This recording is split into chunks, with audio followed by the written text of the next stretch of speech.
Pluto sounds simple until you look at what it really takes to send humans there.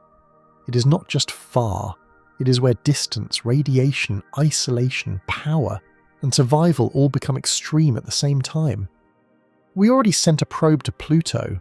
Sending people is a completely different level of difficulty, and that is where the real story begins. Pluto is not just far, Pluto is different. That is the first thing you need to understand, because most people make the same mistake right away. They think Pluto is just the last stop on the same route that gets you to Mars or Jupiter. It is not. Pluto sits at an average distance of about 3.7 billion miles from the Sun, about 5.9 billion kilometers, around 39 times farther from the Sun than Earth is. And even that does not tell the full story, because Pluto does not move in a simple circle. Its orbit stretches from about 30 astronomical units out to about 49.3 over a year that lasts 248 Earth years. So this is not just a long trip to a fixed point.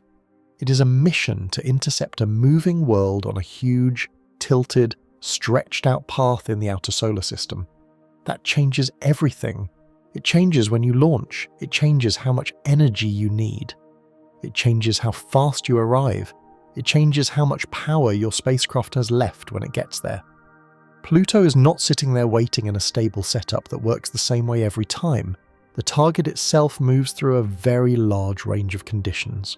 So the first problem is already bigger than people think. You're not simply going farther. You are leaving the normal operating region of the solar system that shaped all of our instincts. Then look at the sunlight, because that tells you very quickly that humans are going into the wrong environment. At Pluto, sunlight takes about 5.5 hours just to arrive from the Sun. On Earth, it takes about 8 minutes. That difference is enormous, and the light level is weak. Around local noon on Pluto, the sunlight is only about 1/900th as bright as it is at noon on Earth. There is still daylight, but it's not daylight in the way your body and your technology are used to. Sunlight is no longer a reliable background condition. It is a limited resource. That matters for everything people casually take for granted. Power becomes harder, heating becomes harder, surface work becomes harder, visibility changes. Agriculture is not just difficult, it becomes a major systems problem. Daily life does not sit on top of a supportive environment anymore. It sits inside a machine that has to replace what the environment no longer gives you. The farther you go, the less your spacecraft is just transportation, and the more it becomes a sealed life support system that has to do every job the outside world refuses to do. Then Pluto makes the next part worse by being small, extremely cold, and low gravity at the same time. Pluto is only about 1,477 miles wide, about 2,377 kilometers. That is about 1/5 the width of Earth. It is also only around 2/3 the diameter of Earth's moon. Its surface gravity is about 6% of Earth's gravity. A lot of people hear that and think it sounds convenient. Lower gravity sounds easier, but on Pluto, low gravity is not a gift. It takes useful options away, because Pluto is so small it cannot hold on to a thick, stable atmosphere. That means you do not get a dense layer of air to help with entry, braking, protection, or landing. You do not get an Earth-like surface environment that supports long-term human recovery after years in space. You get a world too small to give you much help and too far away to forgive mistakes. If your body has been weakened by a long mission, Pluto's gravity is nowhere near enough to restore normal conditions. If your landing system needs aerodynamic help, Pluto cannot give it to you. If your mission plan depends on the destination making anything easier, Pluto is the wrong destination. Then there is another point people get wrong. Pluto became more scientifically important when we finally saw it clearly. But that did not make it more habitable. It did the opposite. Before New Horizons, a lot of people thought of Pluto as a frozen leftover, quiet and inactive. But the flyby changed that picture completely. Pluto has a huge nitrogen glacier called Sputnik Planitia, around 600 miles wide, about 1,000 kilometers. It has signs of active geology. It has major changes in atmospheric pressure over time. It may even have a deep internal ocean under the ice. That is great for science. It is not good news for a casual human mission. A world that is active is a world that can surprise you, a world with changing surface conditions, a thin, shifting atmosphere, volatile ices, and signs of internal complexity is not a simple place to operate. Pluto is not dead, and that makes it more valuable to study, but it does not make it easier to live on. It means the place is scientifically rich, while still being cold enough, thin-aired enough, and remote enough to kill a crew that arrives with the wrong assumptions. Then Pluto changes even the basic rhythm of time. One day on Pluto lasts about 153 Earth hours. Its axial tilt is about 57 degrees, which means it is tilted so strongly that its seasons become extreme. And because a year on Pluto lasts 248 Earth years, those seasons are not just long by human standards, they are far outside normal human planning. On top of that, Pluto's atmosphere expands when it is closer to the Sun and can partly freeze onto the surface when it moves farther away. So even the environmental conditions are not stable in the way people expect when they think of landing on a planet. That detail is more important than it sounds. A mission is always built around assumptions. You assume how much sunlight you have, what the thermal conditions are, how the atmosphere behaves, what surface operations look like, and what kind of long-term environment your systems must survive. Pluto pushes back against all of that. The world changes across a huge orbit. The seasons are longer than civilizations. The atmosphere itself is unstable over time. Even before you talk about propulsion or radiation or food or life support, Pluto is already telling you that this is not normal exploration. So the first truth is very simple. Pluto is not just another distant world on the same scale as the inner planets. It is a separate class of problem. The sunlight is weaker, the orbit is stranger, the gravity is lower, the atmosphere is thinner, the cold is harsher, the timescales are longer, and the destination itself gives humans almost none of the natural support that would make arrival easier. Once you see Pluto clearly, the old idea of just go there someday starts sounding much less serious. And that leads directly to the next problem. If Pluto is this far, this dark and this demanding, then speed starts to sound like the obvious answer. But the moment you look at the fastest mission we ever sent, the situation gets worse, not better. The obvious answer sounds simple, just go faster. But the moment you look at the fastest thing we ever sent to Pluto, that answer starts falling apart. New Horizons was not slow in any sense. When it separated from its launch vehicle, NASA said it was leaving Earth at about 16 kilometers per second, around 36,000 miles per hour.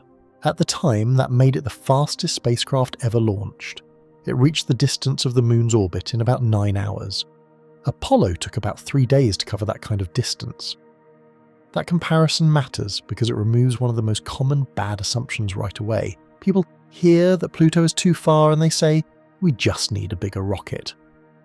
But New Horizons already was an extremely aggressive mission. This was not a comfortable cruise, this was one of the hardest outbound launches humans have ever executed. And remember what kind of machine New Horizons actually was. It was a stripped-down robotic probe. No crew, no large habitat, no heavy radiation shielding built to protect human bodies, no medical bay, no life support, no food stores, no return vehicle, no need to preserve bone, muscle, sleep, mood, or sanity. It only had to keep its electronics alive and its instruments working long enough to do a high-speed pass. That is a much easier mission than keeping people alive. And even with all of those advantages, it still did not arrive quickly in human terms. Then the next problem shows up. New Horizons did not succeed on speed alone. It also needed the solar system to cooperate. NASA's mission material makes this very clear. The spacecraft used a gravity assist from Jupiter, and that gravity assist cut about 3 to 5 years off the trip. It also increased the spacecraft's speed away from the Sun by nearly 4 kilometers per second, about 9,000 miles per hour. That is not a small bonus. That is mission-defining help. So now the problem gets more serious. Pluto is not a place you leave for whenever you feel ready. You need the right launch window, you need the right alignment, you need the right path through the solar system at the right time. If you miss that geometry, the penalty is not minor. You do not lose a few weeks, you can lose years. For a robotic mission, that is frustrating. For a human mission, it becomes dangerous very quickly because every added year multiplies other risks. Radiation keeps adding up, food keeps aging, mechanical systems keep wearing down, waste systems keep cycling, spare parts keep getting used, the crew keeps getting older, deep isolation keeps going. That is the point people often miss. For humans, extra travel time is not just a schedule issue, it is a full mission penalty paid across every system that matters. A year is not just another page on a calendar. A year is more maintenance, more psychological soul strain, more nutritional loss, more equipment fatigue, and more time with no realistic rescue. Then you get to the number that really changes the whole conversation. In the best real case, New Horizons still took 9.5 years to get there. It launched in January 2006 and flew past Pluto on July 14, 2015. And the wording there matters. It flew past Pluto. It did not slow down into orbit, it did not land, it did not stare.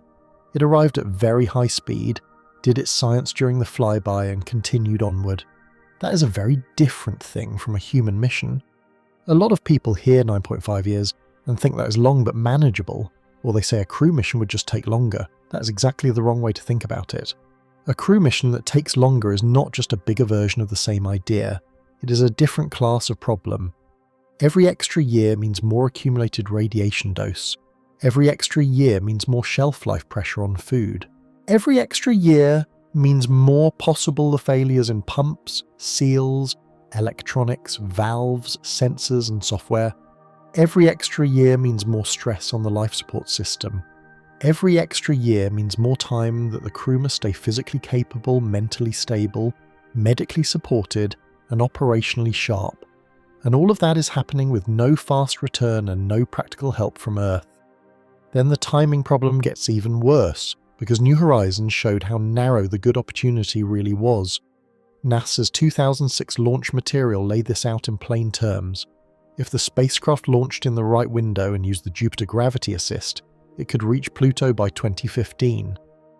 If that opportunity was missed, arrival could slip to 2018, 2019, or even 2020. So the difference between a successful fast mission and a much longer mission was built into orbital geometry from the beginning. That is brutal for a human architecture. It means you are not just designing one spacecraft. You are designing a whole mission stack that remains viable under changing launch dates, changing trip times, and changing exposure durations. The crew ages, the consumables age, the hardware ages, the software becomes older before it even gets to the destination. Nutrient stability and stored food becomes a bigger issue. Water systems have longer to leak small amounts. Tiny weaknesses that look acceptable on paper start becoming dangerous simply because the clock keeps running. Pluto does not wait for you in a stable way. It charges interest on time. And this leads to the real point of the whole section. A probe can sprint. Humans cannot sprint in the same way because humans have to live through the trip. A robotic spacecraft can be launched at very high speed, placed into hibernation, checked once in a while, and pushed through deep space with almost no concern for comfort or biology. Humans do not get that option. Humans need breathable air every day. They need water recycling every day. They need waste processing every day. They need stable temperature control every day. They need food that still works every day. They need radiation protection every day. They need sleep, medical capability, and mental stability every day. That changes the meaning of speed completely. With a probe, speed is mostly a navigation and propulsion issue. With a human mission, speed is only one part of a much larger survival problem. If you try to go extremely fast, you still have to carry the systems that keep the crew alive. Those systems add mass. More mass makes high-speed missions harder. And if you cannot go fast enough, the mission stretches longer, which creates new problems in biology, psychology, maintenance, and reliability. So the same mission gets punished both ways. This is why New Horizons is not proof that Pluto is within reach of human exploration. It is evidence of how hard Pluto already is even for robots. The mission needed exceptional launch energy, a very favourable planetary alignment, a crucial boost from Jupiter, and nearly a decade of flight time just to perform a flyby with a small robotic probe. Not orbit, not landing, not staying alive out there, just reaching Pluto once at high speed with no intention of stopping. Once you look at it that way, the sentence, "we'll just send people," stops sounding ambitious. It starts sounding careless. Because the probe did not have to eat on the way, it did not have to sleep on the way, it did not have to stay healthy on the way, it did not have to manage fear, boredom, conflict, illness, or radiation injury on the way. It only had to survive as a machine. A human mission has to survive as a tiny living system for years before the real difficulty even begins. And that raises the next problem immediately. If even getting there at top speed takes nearly a decade for a probe, then what happens when the journey itself starts changing the people inside the ship? This is where the whole Pluto idea breaks in a more serious way, because a human spacecraft is not just a probe with extra seats. The moment you add people, the mission changes category. A robotic probe can be ruthless. It can carry instruments, computers, power, propulsion, and only the hardware needed to survive long enough to collect data. It does not need privacy. It does not need clean air every minute. It does not need drinking water every day. It does not need toilets, showers, nutrition planning, medical supplies, exercise systems, sleep support, or protection against long-term stress. A human vehicle needs all of that, all the time, for years. So the problem stops being just a rocket problem. It becomes an ecosystem problem. That is the real shift people miss. When NASA talks about deep space missions, it does not frame them as simple transportation. NASA's Human Research Program describes 5 major interacting hazards: radiation, isolation and confinement, distance from Earth, gravity changes, and hostile closed environments. That wording matters because it shows you the true job of a human spacecraft. It is not just supposed to move people through space. It has to keep a living biological system stable, while every major hazard acts on it at once. Pluto pushes all 5 of those hazards harder than anything humans have actually done. So when someone says, just build a bigger version of New Horizons, the answer is no. A Pluto crew vehicle is not a bigger probe. It is a sealed survival system with people inside it. It has to control the air composition. It has to recover water. It has to store or produce food. It has to manage heat. It has to process waste. It has to provide medicine, hygiene, maintenance access, spare parts, fault tolerance, and enough internal space for humans to keep functioning. The machine is no longer just a spacecraft. It becomes a tiny artificial civilization that has to survive without outside help. Then the next reality hits. Even our best life support recycling is still not fully closed. NASA announced in 2023 that the environmental control and life support system on the International Space Station reached about 98% water recovery. That sounds incredible, and it is, but the missing 2% is the part that matters when you stretch the mission to Pluto scales. NASA also says each crew member needs about 1 gallon of water per day for drinking, food preparation, and hygiene. Put those 2 facts together and the numbers stop being comforting. A crew of 4 using about 1 gallon each per day would need roughly 4 gallons a day in total, about 15 litres. Over 10 years one way, that is an enormous amount of water cycling through the system. Even with 98% recovery, the small unrecovered fraction keeps adding up. Over that time span, the losses would pass 1,100 litres, roughly 290 gallons. That is not a rounding error anymore. That is strategic mass you either have to carry, replace, or somehow produce very far from Earth. And that is only water. That is one system. Not oxygen, not food, not hardware, not filters, not seals, not pumps, not medical consumables, just water recovery, in a system that is already considered one of the best examples we have. This is the point where closed loop needs to be understood correctly. It does not mean closed in the absolute sense. It means very efficient compared with older systems. That is a huge achievement in low Earth orbit. It is not yet the same thing as a truly independent life support loop that can lose small amounts forever and still remain safe. Pluto is far enough away that small losses stop being background noise and start becoming mission design problems. Then there is another detail that makes the situation worse. The IS life support system is impressive partly because it is not operating alone. It works in low Earth orbit, close to Earth, with constant communication, engineering teams on the ground, resupply missions, replacement parts, and years of operational support. NASA openly describes the station as a testbed for future exploration systems. That means the ISS is not the finished answer. It is the place where the answer is being developed. That distinction matters a lot. A lot of people hear 98% recovery and think the problem is solved. It is not solved.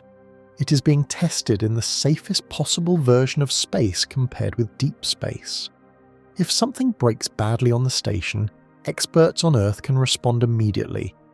Cargo can arrive, procedures can be updated fast, hardware can be swapped out. Pluto removes almost all of that support structure. A system that performs very well near Earth could still be inadequate at 39 astronomical units. The station is the laboratory. Pluto would be the full-scale exam, and it would be graded with no backup plan. Then the food problem starts looking just as serious. People tend to think of food as simple because it is familiar.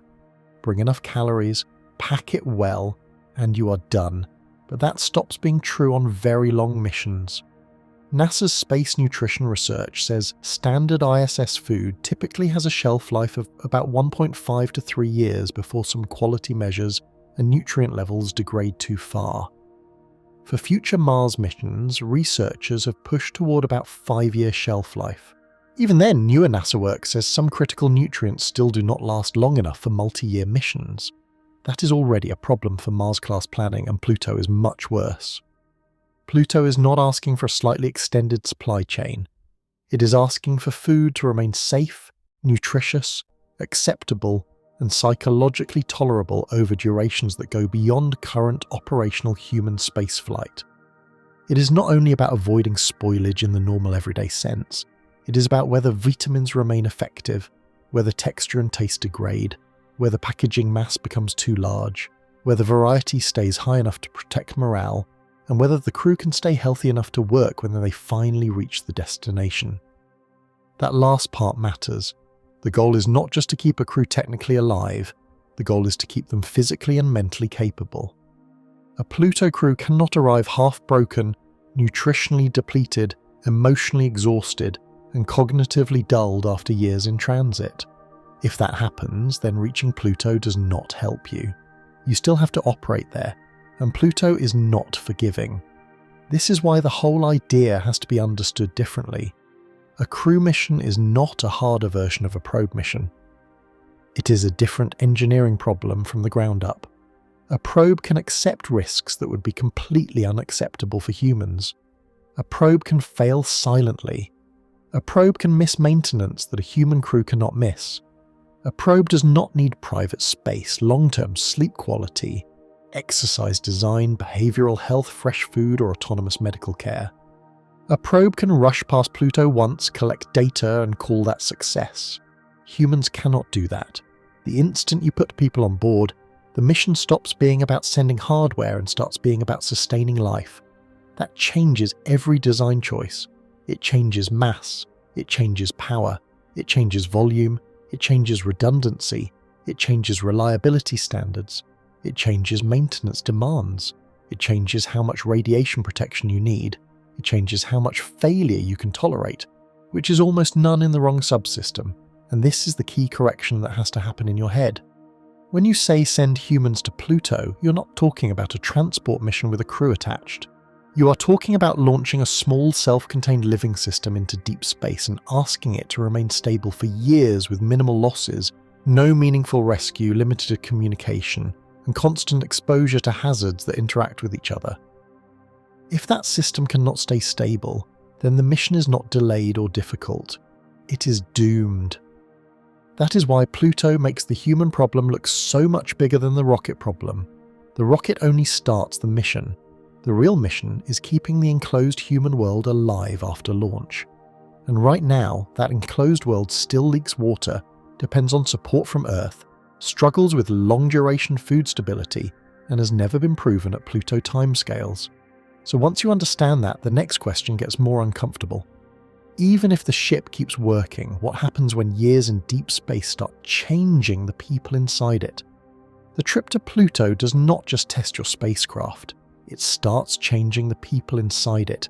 That is one of the biggest reasons this mission breaks down so fast when you stop thinking like a fan of space travel and start thinking like a mission planner. In space, the human body does not stay stable and wait for arrival.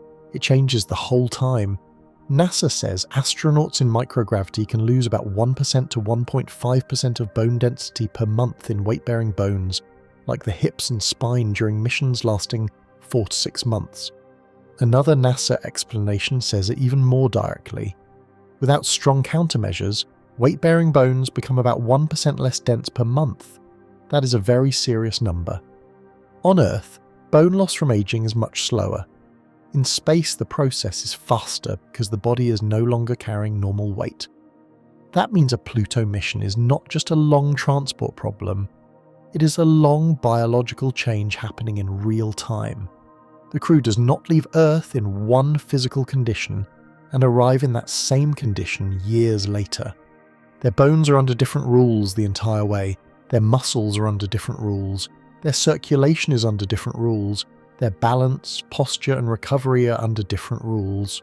So when people talk about sending humans to Pluto, they often picture a crew that is basically the same at arrival as it was at departure, just older and farther away.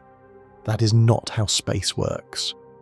Then the next problem makes it worse. Bone loss gets attention because it sounds dramatic, but muscle loss may be just as dangerous in a mission like this. On Earth, you are always fighting gravity, even when you are doing ordinary things. Standing, walking, lifting, climbing stairs, even holding yourself upright while doing nothing special all put load on the body. In microgravity, a lot of that constant demand disappears. The body adapts to that. It stops investing in strength it does not think it needs. NASA connects bone loss and muscle weakening for exactly that reason. The body is not malfunctioning in space. It is adapting to a low-load environment. That is the problem. Adaptation sounds good until you look at the job humans would have to do at Pluto. A crew would not arrive there fresh, strong, and ready to perform at full capacity unless the countermeasures worked extremely well for years. They would arrive after a very long period in an environment that naturally pushes the body in the wrong direction. And arrival is not rest. Arrival is when the hard work starts. By that point, the crew may still need to manage orbit operations, landing systems, habitat deployment, repairs, surface movement, navigation, suit work and survival in one of the coldest environments in the solar system. That is not the point where you want a partially deconditioned body. Even if exercise systems, medical planning and nutrition reduce the damage, reduce is not the same as eliminate. A body that has spent years fighting decline is still not the body you want to trust with a first-of-its-kind outer solar system operation. Then there is a detail that sounds small until you understand what it means. NASA says astronauts can become as much as 3% taller in space because the spine elongates in microgravity. That sounds like a strange side effect, almost trivial. It is not trivial. It shows that deep space is not a neutral corridor you pass through unchanged. It is an environment that physically reshapes the body. When the spine lengthens, that is part of a bigger story about posture, loading, fluid shifts, back pain, and the way the body redistributes itself without normal gravity. So this is not only about bones getting weaker or muscles getting smaller. It is about the fact that long-duration spaceflight changes the physical state of the crew in multiple ways at once. Some changes may be manageable for shorter missions near Earth. Pluto is different because the duration gets so extreme. These are not temporary effects over a few months with a rapid trip home available.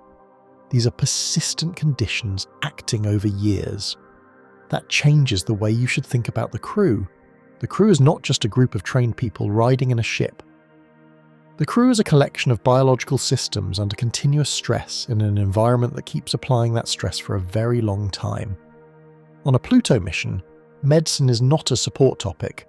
It becomes part of mission architecture.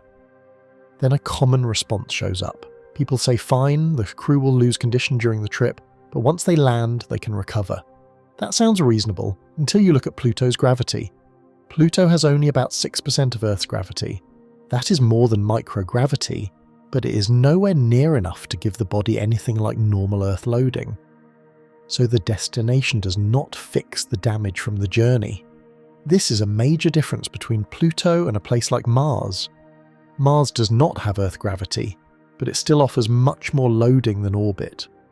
Pluto barely does, so even if the crew reaches Pluto successfully, they are not stepping into an environment that naturally helps restore strength, bone loading, or normal movement patterns. They are stepping into another weak gravity environment after years in an even weaker one. That means the body problem from crews does not end at arrival. It carries over into the surface phase. That has very practical consequences. Emergency response gets harder. Suit operations get harder. Heavy manual tasks get harder. Recovery from mistakes gets harder. Even routine work becomes more demanding when the crew has spent years adapting away from normal gravity and then lands in a place that still does not provide anything close to normal gravity. Reaching Pluto would not reset the human body. It would only change the version of low gravity stress the body is dealing with. And then there is the part that may be the most dangerous for mission planning. We still do not know enough. NASA's own material on bone risk research says more study is needed to understand how bone loss behaves on very long missions and how completely it can be prevented, limited, or reversed. That uncertainty is a huge problem. For a Pluto mission, you do not just need a medical model that looks acceptable at 4 months or 6 months. You need one that still holds up after mission durations far beyond current human deep space experience. That means you cannot just say astronauts already exercise in space and therefore the issue is handled. You need evidence that the countermeasures still work over much longer periods. You need evidence that the crew stays functional, not just alive. You need evidence that the loss does not continue in ways that become operationally unacceptable. You need evidence that recovery is possible in the gravity conditions available at the destination. Right now, we do not have that kind of confidence for Pluto-class missions, so the question is no longer just whether humans can survive launch and cruise. That is too basic. The real question is whether humans can still be useful, resilient, physically capable operators after years in an environment that keeps changing them quietly and continuously. That is a much harder question, and Pluto pushes it to a scale that current human spaceflight has not answered. And once you see that clearly, the next problem gets worse again. If the trip is already rewriting the body, then what does years of deep space radiation do before the crew even gets there? Radiation is one of the reasons this mission stops sounding difficult and starts sounding medically dangerous. The moment you leave Earth's magnetic protection behind, deep space becomes a very different environment for the human body. NASA says that beyond low Earth orbit, space radiation can raise the risk of radiation sickness, increase lifetime cancer risk, affect the central nervous system, and contribute to degenerative diseases. That is already a serious warning, and Pluto pushes that warning much farther than most people realize. A lot of human spaceflight has happened in regions where Earth still helps. Even when astronauts are in orbit, they are not completely outside Earth's protective influence. Pluto is different. A mission to Pluto means leaving that relatively sheltered region for good and staying out there for years. So the problem is not just that the trip is long. The problem is that the trip keeps the crew inside one of the hardest biological environments in exploration for a very long time, with no fast return and no realistic rescue. That changes the meaning of mission risk. Near Earth, radiation is dangerous, but the duration is shorter, support is closer, and the overall mission architecture is built around shorter exposure periods. Pluto turns radiation into a long-term mission condition. It is not a side hazard, it becomes part of the basic environment the crew has to survive every day. NASA's own radiation explanations make the scale clearer. The agency says astronauts can receive ionizing radiation doses in the range of about 50 to 2,000 millisieverts, and notes that 1 millisievert is roughly comparable to about 10 chest X-rays. That comparison should be used carefully because the biological situation is not the same as standing in a hospital and getting a scan. But it is still useful because it gives people an intuitive anchor. Radiation in deep space is not some abstract technical detail. It is real exposure with real biological cost. And that is where Pluto becomes much more serious than people expect. A robotic spacecraft can tolerate damage in a way humans cannot. A probe does not care about cancer risk 20 years later. A probe does not care about cognitive changes, tissue damage, or long-term degenerative disease. Humans do. A human mission cannot treat radiation as an acceptable operating loss. It has to keep the crew healthy enough to think clearly, perform maintenance, make decisions, handle emergencies, and possibly land and operate after years of exposure. That is a much higher requirement than just keeping electronics alive. Then there is another problem that people often miss. The issue is not only total dose, it is also the kind of radiation environment you are dealing with. NASA explains that radiation outside Earth's atmosphere includes energetic protons and heavy ions, and that this environment is one of the greatest threats to astronaut health. That matters because the argument is not simply that more time means more radiation, it is that more time in a uniquely hostile radiation field adds more uncertainty to how the body will respond over very long durations. So this is not just a counting problem where you add up exposure like miles on a road trip. The environment itself is difficult. The particles are energetic. The biology is complicated. And the mission length makes it worse because small uncertainties do not stay small when you stretch them over years. That is exactly the kind of situation mission planners hate, because it means you are not just managing a known hazard. You're managing a hazard that keeps interacting with time, with the body, and with the rest of the spacecraft. Then the engineering trap appears. The obvious answer is shielding. Put more mass between the crew and the radiation. But Pluto punishes mass. The more shielding you add, the heavier the spacecraft becomes. The heavier the spacecraft becomes, the harder it is to accelerate it, slow it, power it, and keep it operating. More mass means more propulsion demand. More propulsion often means more power demand. More power usually means bigger systems, more complexity, and more failure points. So the solution to one problem starts making other problems worse. That is one of the reasons Pluto is so unforgiving. The mission does not usually fail because engineers forgot the obvious fix. The mission fails because each fix grows the machine, and the bigger machine then creates new demands in propulsion, power, life support, and reliability. Radiation shielding is a perfect example of that. Yes, shielding helps, but shielding is not free, and Pluto is exactly the kind of mission where nothing heavy is ever free. Then there is the part that makes the cruise itself unstable. Radiation is not one smooth background level. There are different components to the hazard. Galactic cosmic rays are the constant long-term problem. Solar particle events are the sharper spikes. NASA includes solar flares and solar particle events in the radiation picture for exactly this reason. So a Pluto crew would not just be facing steady exposure over time, they would also be living with the possibility of major events during a mission that lasts for years. Near Earth, crews can at least rely on shorter mission durations, tighter coordination, and in some cases faster return options. Out at Pluto distances, that comfort disappears. You're not managing a hazard that stays politely in the background. You're living in an environment where radiation is always part of the mission state, and sometimes part of the emergency state too.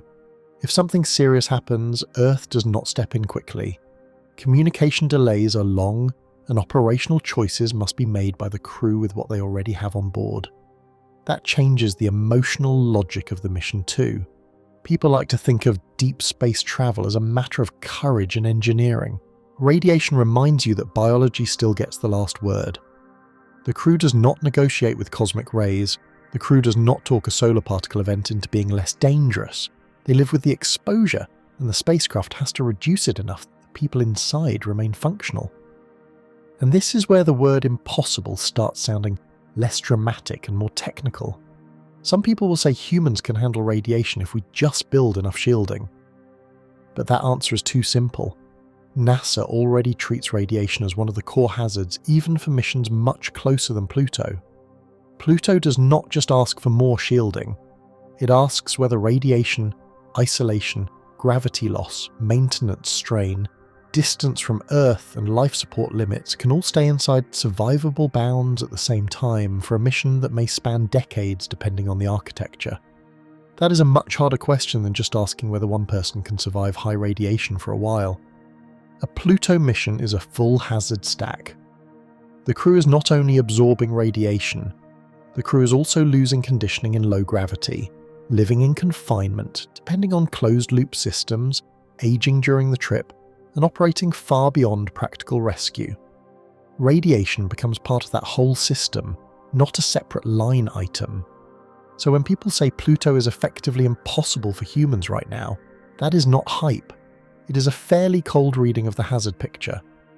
We do not just need a better radiation vest or thicker walls, we need a mission architecture that can keep a crew alive, healthy, and capable while one of the toughest biological hazards in space acts on them for years, alongside every other major hazard of deep space travel. That is not where current or near-term human systems are, and once radiation is already doing that much damage before arrival, the next question gets worse again. Because if the crew is this exposed and this far away, what happens when something goes wrong and nobody can come get them? Distance does not just make Pluto hard. Distance removes rescue from the mission. That is a very different threshold, and Pluto crosses it completely. At Pluto distance, communication delay is no longer a nuisance. It changes the basic rules of survival. During the New Horizons flyby, NASA gave a one-way light time of about 4 hours and 25 minutes. That means if something goes wrong and you send a message to Earth, the first useful reply cannot come back for about 8 hours and 50 minutes in the best simple round-trip case. That is almost half a day. So if a life support system starts failing, if navigation starts drifting, if a pressure reading looks wrong, or if someone has a medical emergency, Earth is not helping you in real time. Earth is getting a record of what already happened. That matters more than people usually realise. In modern crewed spaceflight, support from the ground is built into the system. Experts watch data, specialists advise the crew, doctors can consult, engineers can help sort out weird behaviour in hardware, managers can help coordinate decisions, but Pluto is far enough away that the phrase "call mission control" stops meaning what people think it means. By the time Earth hears the problem, the crew has already had to live with it for hours. By the time advice comes back, the critical moment may already be over. So the farther you go, the more autonomy you need. Pluto pushes that requirement much harder than anything humans have operated through. A crew cannot just be trained astronauts with support from Earth. They have to be their own operators, troubleshooters, medics, maintainers, and decision makers in the moment. That is one of the cleanest reasons Pluto breaks current human exploration logic. It is not only far from Earth, it is far enough that intervention disappears, and this is not just theory. New Horizons itself had to be built around that reality. NASA said the Pluto encounter sequence had to be intricately choreographed and pre-programmed because controllers could not continuously interact with the spacecraft during the flyby. Physics did not allow it. The spacecraft had to know what to do before the moment arrived, because there was no way for people on Earth to actively guide it second by second. Now take that same requirement and scale it up to a human mission. A crewed ship would need that same deep autonomy, but with much more at stake. Not just camera pointing and instrument timing. Now you're talking about navigation, power management, fault detection, environmental control, life support, medicine, habitat operations, and maybe landing or orbital insertion. The mission is no longer just a spacecraft following a sequence. It is a small, isolated human system making critical choices without real-time backup. That is the point where Pluto stops sounding like a long trip and starts sounding like a complete separation from Earth-based operations. Earth cannot drive the mission from that distance. The ship has to become its own control center. The crew has to become their own ground team. The medical system on board has to be good enough that the crew is not simply waiting for delayed advice. The repair capability on board has to be real, not symbolic. The mission architecture has to assume independence as a baseline condition, not a backup plan. Then there is the data problem, and this part is easy to underestimate until you hear the numbers. NASA's communication material says that at Pluto, New Horizons returned data at about 2.0 kilobits per second, and it took more than a year to transmit all the images and science data from the flyby back to Earth. That is an extraordinary fact. A spacecraft can pass a world, collect historic images, and then need over a year just to send that information home. That should immediately change how you think about a human mission. A probe can send back selected packets, images, and instrument readings. A crewed spacecraft would generate much more than that. It would need continuous engineering telemetry, environmental monitoring, medical data, maintenance logs, navigation data, software updates, science returns, operational planning, and communications with Earth. And all of that would still be trying to move across an enormous distance with limited bandwidth. So Pluto is not just far in kilometers or miles. It is far in communication quality. It is far in useful awareness. It is far in the amount of information Earth can receive quickly enough to actually matter. And that matters because bandwidth is not a luxury on a human mission. Bandwidth is part of survival. The less Earth knows, and the slower Earth knows it, the less useful ground support becomes. At Pluto distances, even the information about your crisis arrives slowly. That means diagnosis is slower, coordination is slower, and trust in off-board support becomes much weaker. Then there is another layer people do not always think about because it sounds less technical, but it is still operationally serious. Distance does not only remove engineering help, it also strips away emotional and clinical support. NASA's behavioral health work points out that astronauts on the ISS can routinely talk with family and medical professionals, while deep space missions with long delays create very different psychological and operational conditions. That sounds soft only if you do not understand how crew performance actually works. Sleep matters, morale matters, mental clarity matters, conflict management matters, decision-making matters. If a crew member is stressed, sick, grieving, or losing focus, that is not separate from the mission. That is the mission. On a Pluto trip, every family message is delayed. Every leadership conversation is delayed. Every medical consultation is delayed. Every reassurance arrives late. Every misunderstanding takes longer to resolve. The crew is not only physically isolated, they are socially out of sync with Earth. That changes the texture of the mission in a way that is easy to ignore from the outside. Near Earth, one of the quiet strengths of human spaceflight is that the crew is never truly alone. There is almost always support available, technically and emotionally. Pluto removes that structure. You can still send messages, you can still receive messages, but you cannot interact in the immediate human way that modern crews are used to. The relationship with Earth becomes delayed, fragmented, and less operationally useful. And once that happens, small problems become much more dangerous. Near Earth, a minor problem can often be managed by escalation. You call the ground, you get expert support, you wait for cargo, you patch around the subsystem. If things get bad enough, you come home. That whole safety logic falls apart at Pluto. There is no quick return, there is no fast resupply, there is no practical evacuation, there is no real-time expert team stepping you through the problem while it develops. So a small leak is not just a maintenance issue. An odd sensor drift is not just something to watch. A nutritional problem is not just a medical note. A software glitch is not just an inconvenience. A crew conflict is not just uncomfortable. Every one of those things has to be handled by the ship and the people inside it, with the tools already on board, under time delay, with no guarantee that Earth can do anything more than advise later. That is normal for robotic missions. It is not yet normal for human ones. Robotic missions are designed from the start to accept isolation and risk in a way that would be unacceptable for people. Humans carry a different standard. They need systems built around preservation of life, preservation of capability, and the assumption that help exists if things go wrong. Pluto attacks that assumption directly. And that is why Pluto is one of the clearest places where current human spaceflight stops scaling up in a simple way. It is not just that Pluto's harder. It is that Pluto removes one of the hidden supports that has been present in almost every crewed mission so far, the idea that mission control can help in a meaningful immediate sense. At Pluto, that sentence stops being operationally serious. Once rescue is gone, the mission cannot rely on escalation. It can only rely on what was already built into the ship, the crew, and the procedures before launch. If that is not enough, then distance does not merely make failure harder to fix. Distance turns failure into something final. And once Earth can no longer protect you quickly, the next question becomes even harsher.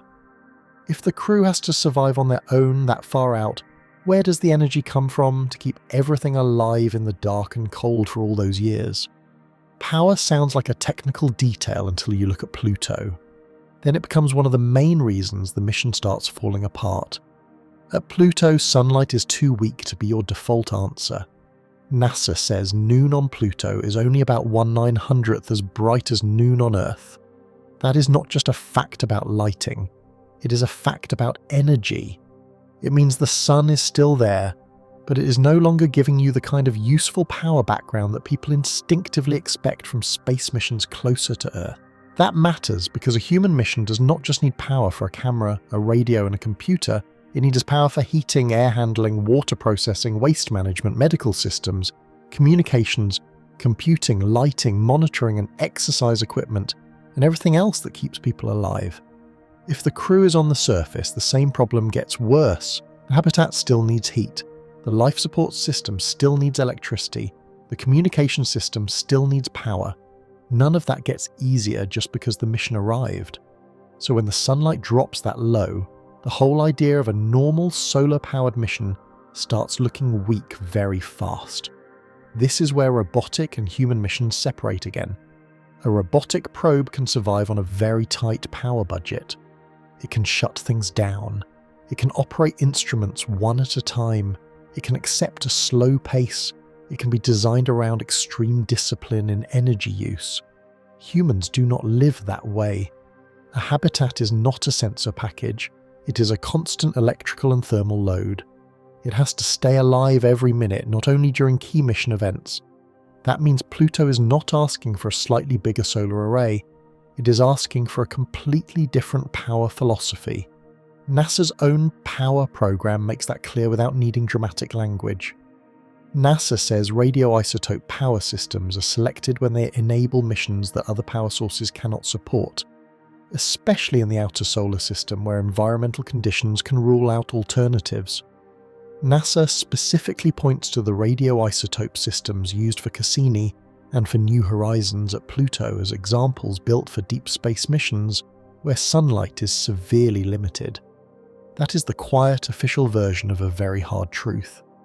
If a robotic Pluto mission already needs nuclear base power because the sun is too weak, then a human Pluto mission is not a bigger solar mission. It is a major power architecture problem from the start.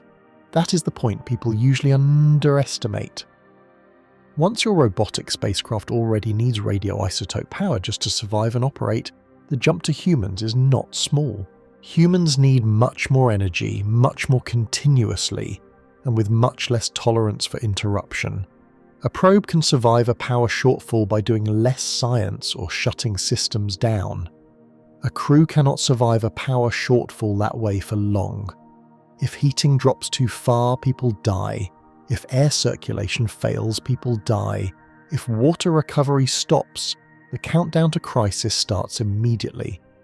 Power on a human Pluto mission is not a support system. It is the center of the whole mission. Then Pluto adds cold on top of low sunlight, and that combination is brutal.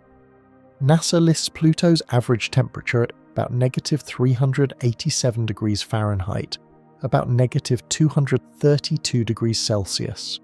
Surface temperatures commonly fall in the range of about -375 to -400 degrees Fahrenheit, or about -226 to -240 degrees Celsius.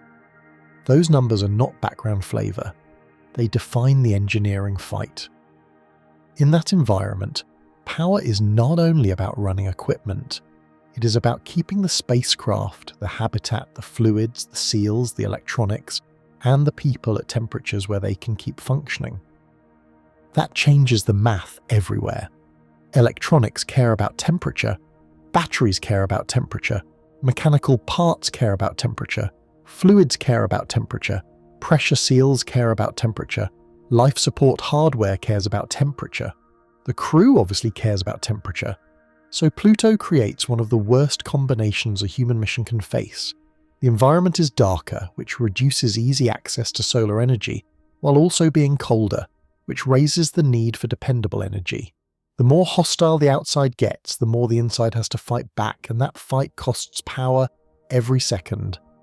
This is one of the nastiest engineering truths about Pluto. The place gets harder exactly where your easy energy options get weaker. Near Earth, sunlight is strong enough that solar power can carry a huge amount of mission value. At Pluto, you are in a freezing environment where you need strong and stable energy, while the most obvious external energy source has faded into something much less useful. That is a bad setup even for robots.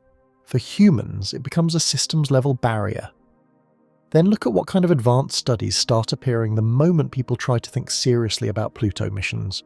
A NASA concept study for a fusion-enabled Pluto orbiter and lander described a system that could deliver 1,000 kilograms, about 2,200 pounds, to Pluto orbit in 3.75 years, using 7.5 newtons of constant thrust and a single 1 megawatt engine. That number changes the tone of the whole discussion.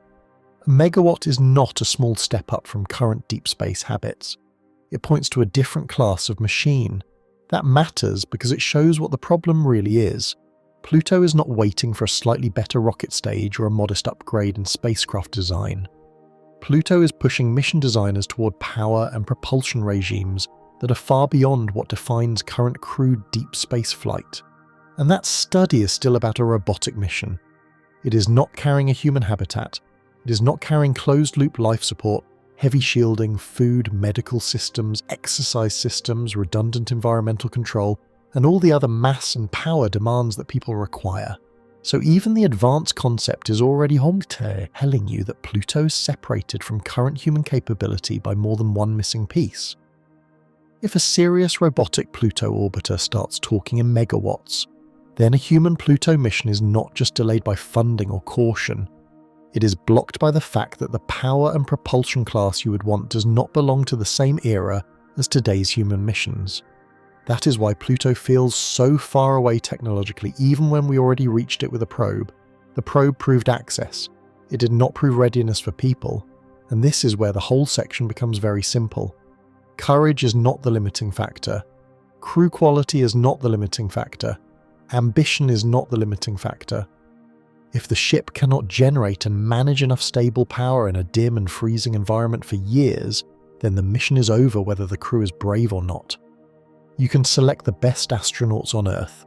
You can give them the best training on Earth. You can launch the most impressive mission in history. None of that matters if the power balance does not close. That is why Pluto is such a hard reality check for human exploration. People like to think the biggest barrier is fear or distance or willingness. Sometimes it is much more basic than that. Sometimes the barrier is that the numbers do not work, the heat losses are too serious, the electrical demand is too continuous, the available sunlight is too weak, the backup options are too limited.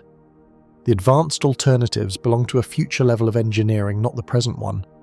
So Pluto is not a place where heroic attitude solves the mission. Pluto is a place where bad energy accounting kills the mission, no matter how determined the crew is. And once you accept that, the next problem gets even worse, because reaching Pluto at high speed is hard enough, but slowing down there is much harder. Getting to Pluto is not the same as being able to stop there. That is one of the biggest misunderstandings in this whole topic.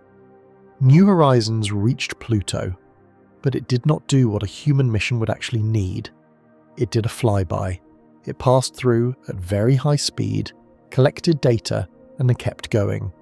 It did not carry the fuel, the propulsion system, or the mass needed to slow down and enter orbit around Pluto. That difference is everything. People hear that a spacecraft reached Pluto and they naturally compress two different ideas into one. They hear we got there, and they quietly turn that into so we can operate there.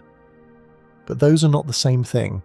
A human mission cannot treat Pluto like a point on a map that you simply touch and count as success. It has to slow down, it has to establish control, it may need to enter orbit, it may need to land, it may need to launch again, it may need to return. Every one of those steps costs energy, mass, hardware, and time. So Pluto is not only a distance problem, it is a braking problem. And braking at Pluto is not a small extra requirement added onto an already hard mission. It is the requirement that changes the whole mission class. A flyby lets you throw a spacecraft outward at enormous speed and accept that it will never really stop. That can be excellent science for a robot. Humans cannot use that logic. If a crew reaches Pluto at flyby speed and cannot match Pluto's motion, then they have not completed the mission. They have only arrived at the wrong speed to survive there. This is where NASA's propulsion analysis becomes very important, because it says the quiet part very clearly. In technical work on outer planet exploration, NASA states that for a demanding mission like a Pluto orbiter, neither chemical propulsion nor solar or solar electric propulsion are capable, while nuclear electric propulsion offers acceptable performance. That line matters because it tells you the problem is not just that we have not pushed current systems hard enough. The problem is that the mainstream propulsion families people already know hit a wall when you ask them to do the full Pluto job. That is a major shift in the argument. This is not a case where you can simply say we need a larger chemical rocket, or better solar panels, or a stronger version of what already flies. The point is that once you ask for a serious Pluto mission that does not just pass by but actually slows down and works there, the normal toolset starts failing.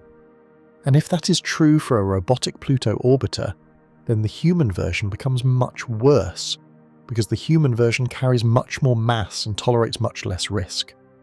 That leads directly to the next trap. Delta V punishes mass, and human missions are made of mass. The same NASA propulsion analysis explains the basic problem with chemical missions. As the required mission delta V rises, the fraction of the spacecraft that can remain useful payload falls very sharply. In 1 Europa example, a chemical mission needing around 11 km per second of delta V from low Earth orbit ends up with a payload fraction of only about 2%. That example is not Pluto, but the logic is the same, and it tells you what outer solar system missions do to mass budgets. The more velocity change you demand, the more brutally the rocket equation starts taking things away from you. And that is exactly what Pluto does to a human mission. Humans need shielding, humans need room, humans need food, humans need waste processing, humans need water recovery, humans need medical systems, humans need redundancy, humans need power systems, humans need life support, humans need repair tools and spare parts. Those are exactly the systems that add mass. But the moment the mission also has to break into orbit, maybe land, maybe launch again, and maybe come home, that same mass becomes the thing the mission can least afford. So the mission starts working against itself. If you lighten the ship, you remove things humans need to survive. If you keep the things humans need to survive, you make the ship harder to accelerate and much harder to slow down. That is why Pluto is so punishing. It attacks the exact parts of the spacecraft that a crewed mission cannot safely minimize. Then look again at the advanced Pluto concepts people point to as evidence that maybe the problem is already halfway solved. They're impressive, but they are impressive for the opposite reason. They show how far beyond current crewed spaceflight the serious answers already are.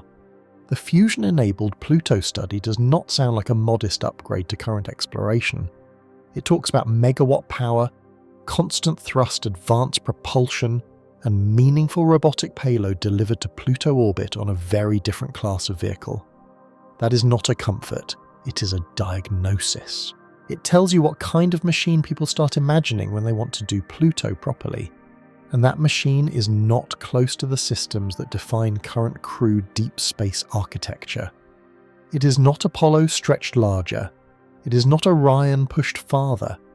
It is not a normal chemical architecture with a few improvements. It belongs to a different propulsion and power regime, and even then it is being discussed for robots, not for a giant human transport carrying a habitat, heavy shielding, medical capability, food, water recycling, exercise systems, landing systems, and all the rest. That is why the phrase "maybe one day" needs to be understood correctly. It does not mean Pluto is waiting for a little more budget or a little more commitment. It means the serious path to stopping at Pluto already points toward propulsion systems and power systems that we do not use for human expeditions. So the crude version is not held back by hesitation alone.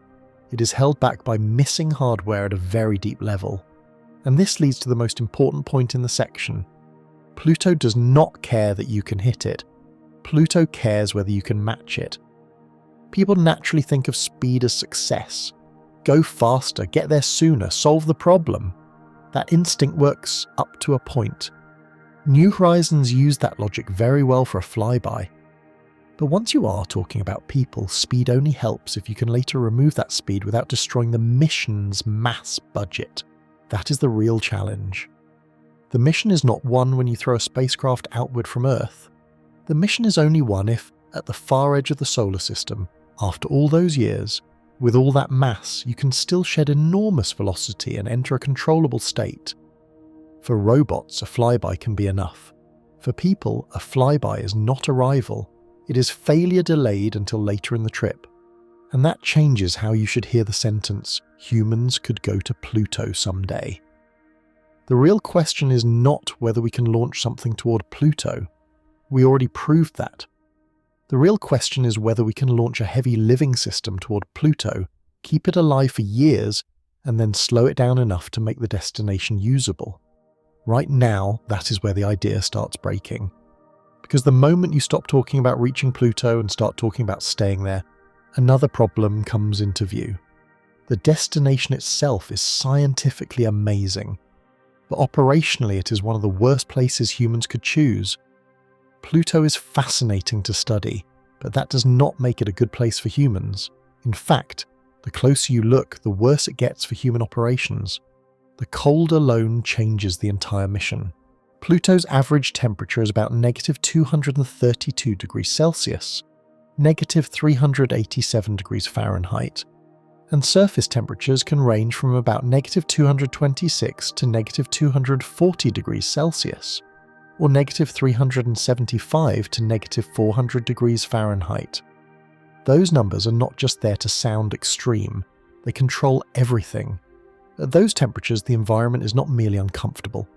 It is hostile to materials, hardware, seals, fluids, electronics, and obviously to human life. Lubrication becomes harder. Thermal control stops being a secondary design issue and becomes one of the main ones. Tiny weaknesses become dangerous very quickly. A damaged habitat on Pluto is not the kind of problem you work around while waiting for help. It is the kind of problem that can become fatal almost immediately, because the outside environment is so far beyond human tolerance that survival depends on the artificial environment staying intact. That is one of the hardest things to understand about Pluto. A human mission there would not be living with the planet. It would be hiding from the planet inside a machine that cannot fail in the wrong way. On some worlds, the environment is difficult, but still leaves a little room for recovery. Pluto gives almost none. The cold is not just one challenge among many. It is the condition that turns every technical failure into a much more serious threat. Then there is the atmosphere, and Pluto manages to make even that unhelpful. NASA describes Pluto's atmosphere as thin and tenuous, made mostly of nitrogen, with methane and carbon monoxide also present. So Pluto does have an atmosphere, but not in the way people instinctively hope for when they hear that word. It is not a thick protective blanket. It is not a stable, dense medium that makes landing or surface life easier. It is too little to help much and dynamic enough to complicate the problem. That is a bad combination. If Pluto had no atmosphere at all, at least the engineering picture would be cleaner. If Pluto had a thick atmosphere, you might gain useful aerodynamic options. Pluto gives you the middle problem. It gives you a ghost atmosphere that changes as Pluto moves closer to or farther from the Sun. NASA notes that the atmosphere expands when Pluto is nearer the Sun, and can partly collapse and freeze onto the surface when Pluto moves farther away. So the atmosphere is not only thin, it is seasonally unstable on a world whose year lasts 248 Earth years. That means Pluto does not present a simple surface mission. It presents a surface and atmosphere system that changes over time, but still does not give you the practical advantages humans would want. You do not get Earth-like aerodynamics. You do not get a reliable dense cushion for entry. You do not get a stable natural environment to work with. You get just enough atmosphere to complicate the models and not enough to save you. Then Pluto does something even more misleading with water. People hear that a place has water, and they immediately move it one step closer to habitability in their minds. Pluto punishes that instinct too. NASA notes that on Pluto, water is effectively rock-like at those temperatures. That is why Pluto has mountains made of water ice. Some of them rise about 2 to 3 kilometers, or about 6,500 to 9,800 feet high, and they can be coated with frozen gases like methane. That is scientifically amazing and operationally awful. On Earth, water usually means a resource. On Pluto, water behaves more like structural geology. It is not sitting there in an easy, useful form waiting to support a human outpost. It is frozen into an environment so cold that the word water stops meaning what your instincts want it to mean. Pluto may have chemistry worth studying and maybe even a buried ocean deep below the surface, but the part humans would actually interact with is cryogenic, rigid, and extremely unfriendly. So even one of the classic signs of habitability becomes misleading at Pluto. Yes, water exists there, but not in a way that gives human explorers easy life support, easy fuel production, easy agriculture, or easy access. Pluto is not water rich in the human sense. It is water hard, water cold, and water locked. Then another protection probably disappears too. NASA says it is not known whether Pluto has a magnetic field, but its small size and slow rotation suggest little or none. That matters because a magnetic field is one more thing that can help protect a world from radiation and charged particles. Pluto probably does not offer that help either, so the pattern keeps repeating.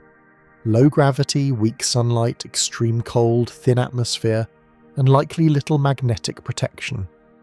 Pluto removes environmental advantages one after another. That is why simple answers keep collapsing. Couldn't we just land carefully? The cold is brutal. Couldn't we just use the atmosphere? It is too thin and too unstable. Couldn't we just use local water? It is effectively rock at the surface. Couldn't the planet itself help shield the crew? Probably not much. The destination is not just far away. It is stingy with every kind of natural support system humans would want. And this is what makes Pluto such a strong scientific target, and such a bad first-choice human destination at the same time. New Horizons showed plains of nitrogen ice, signs of convection, the giant basin of Sputnik Planitia, and evidence that Pluto has been resurfaced and changed over time.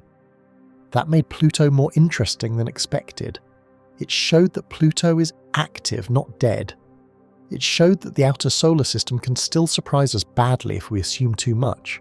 But none of that means humans should be first in line. In fact, it suggests the opposite. When a world is scientifically rich but operationally vicious, robots are the right opening move. Robots can take risks humans should not take. Robots can survive as focused machines instead of full biological systems. Robots can fly by, orbit, land, drill, sample, and report back without turning every environmental difficulty into a life or death problem for a crew. So New Horizons did something very important for this whole discussion. It made Pluto more compelling scientifically without making it more practical for humans. It told us Pluto is more alive than we thought. It did not tell us Pluto is ready for boots on the ground. If anything, the closer look made the gap clearer. Pluto deserves more exploration. That does not mean it deserves human exploration first, and that makes the next problem even harsher. Because even if you somehow survive the trip and somehow land safely, landing would not be the finish line. On Pluto, landing is where the hardest part actually starts. Landing on Pluto would not mean the mission is under control, it would mean the mission has entered a new kind of danger. A lot of people naturally think of landing as the finish line, because that is how space missions are often framed. You launch, you travel, you land, and that sounds like success. But on Pluto, landing would only mark the point where one impossible phase turns into another. The cruise phase is about surviving years in deep space. The surface phase is about surviving in an environment that stays hostile every second. The cold does not ease up, the communication delay does not improve, the sunlight is still weak, the gravity is still low, the outside world is still useless for human life. So the first hours after landing would not be a moment where everyone relaxes.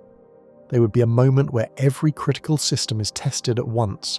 The heaters have to work, the pressure systems have to work, the seals have to work, the communication system has to work, the habitat has to hold, the redundancy has to be real, not theoretical. On Pluto, arriving does not reduce the stress. It changes the type of stress. That is a very important difference. During the trip, the ship is mainly fighting deep space. On the surface, the ship becomes a fixed survival system fighting the planet itself. If a problem appears during cruise, at least the crew is still inside a known internal environment. After landing, every external condition becomes part of the problem all the time. Thermal stability, pressure integrity, power continuity, and life support stop being background systems and become the entire basis of survival. Then the atmosphere makes the landing problem even more awkward. Pluto's atmosphere exists, but it is too thin and too unstable to do the easy part of landing for you. That is one of the worst possible combinations. On an airless body, at least the landing problem is simpler in one sense. You know you are relying on pure propulsion and precise control. On a world with a thick atmosphere, you can use aerodynamic braking, parachutes, and other tools. Pluto gives you neither clean simplicity nor strong atmospheric help. NASA's description makes the problem clear. Pluto's atmosphere is tenuous and seasonally variable. That means your descent system cannot count on a stable, dense envelope, but it also cannot ignore the atmosphere completely because it is still there and still affects the landing profile. So the lander has to be designed around a weak and changing atmospheric environment that offers limited help and still creates uncertainty. That is not a small technical detail. That kind of condition can decide whether the landing architecture works at all. For a robotic mission, that is already hard. For a human lander, it becomes much worse. A crewed system is heavier. It carries more consequences if anything goes wrong. It needs more certainty in performance, not less. It needs a landing profile that is not only precise in theory, but dependable in real operations. Pluto does not offer the kind of atmosphere that makes a landing easier. It offers just enough atmosphere to complicate the descent while still forcing the mission to do most of the hard work itself. Then the habitat problem takes over completely. Surface life support on Pluto would not feel like routine exploration. It would feel like permanent emergency management. The reason is simple. The environment outside is too cold, too weakly lit, too thin-aired, and too unforgiving to let the crew depend on anything except the machine they brought with them. A Pluto habitat would not be a comfortable base with margin around it. It would be a tiny controlled environment that has to stay correct almost continuously. That changes the meaning of surface operations. Near Earth, if a system degrades, experts can help in real time. Cargo can be sent, crew can return sooner if needed. On Pluto, none of that exists. There is no fast cargo vehicle coming with replacement hardware. There is no immediate engineering support talking the crew through every step live. There is no nearby station or alternate destination to retreat to.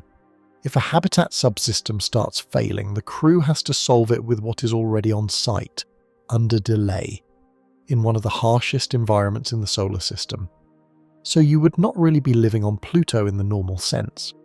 You would be inside a machine hiding from Pluto every minute, and that machine would need to stay reliable much longer than reliability usually lasts without significant outside support. That is what makes the surface phase so severe. It is not just about putting boots down, it is about keeping a tiny, warm, pressurized bubble alive in a place that offers almost no forgiveness for failure. Then the body problem comes back too, because landing does not restore the crew to anything like normal human performance. Pluto's gravity is only about 6% of Earth's gravity. That is more than microgravity, but not by enough to behave like recovery. So when people say the crew could get stronger once they land, that idea does not hold up well. Pluto does not give the body what Earth gives it. It does not even give the body what Mars would give it. It gives the crew another low-gravity environment after years in an even lower gravity one. That matters operationally right away. Suit work becomes harder if the body has spent years adapting to deep space. Habitat maintenance becomes harder. Emergency response becomes harder. Any task involving strength coordination or sustained effort becomes more uncertain.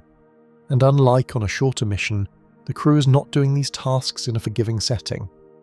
They're doing them on Pluto, where mistakes can turn serious very quickly. So a Pluto landing is not the moment when astronauts finally stretch their legs and get back to something familiar. It is the moment when astronauts have to start doing serious work in a body state and gravity field that no human mission has validated for anything close to this profile. The cruise phase weakens the body. The destination does not repair it. It only gives the crew a different version of the same problem. And that is why Pluto keeps pulling interest from scientists while still resisting human plans. It is not scientifically boring, it is the opposite. Pluto has a strange atmosphere, huge nitrogen plains, signs of active surface change, complex interactions with its moons, and maybe an internal ocean. It is a world with real scientific value. That is exactly why people keep coming back to it. It is one of those places that clearly has more to teach us. But that same value makes the barrier feel even harsher. Humans are not held back because Pluto is pointless. Humans are held back because Pluto is important enough that a careless mission would be irresponsible.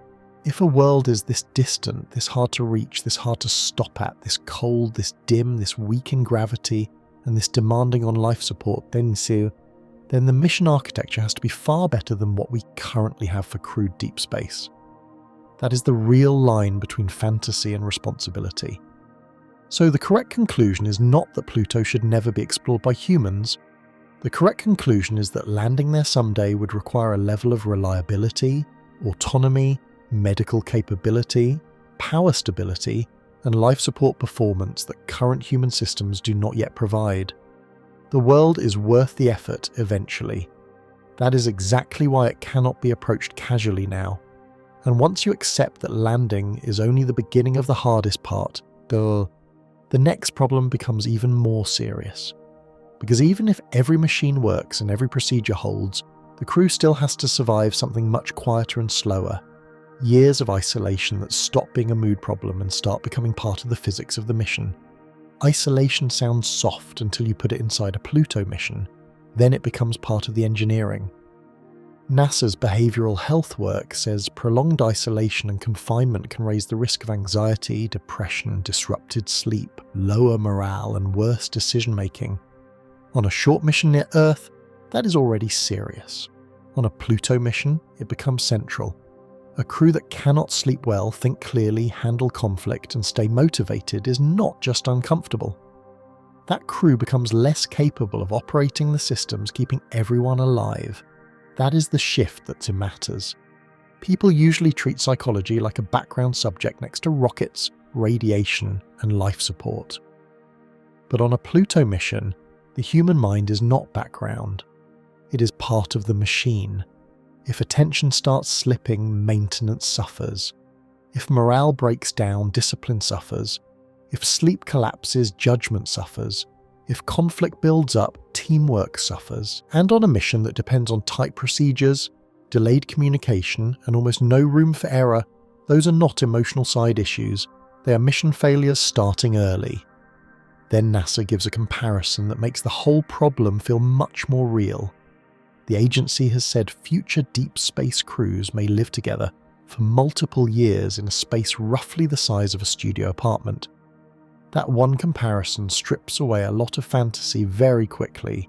Not a giant starship, not a wide command deck, not a spacious science vessel with endless private rooms, a studio apartment for years.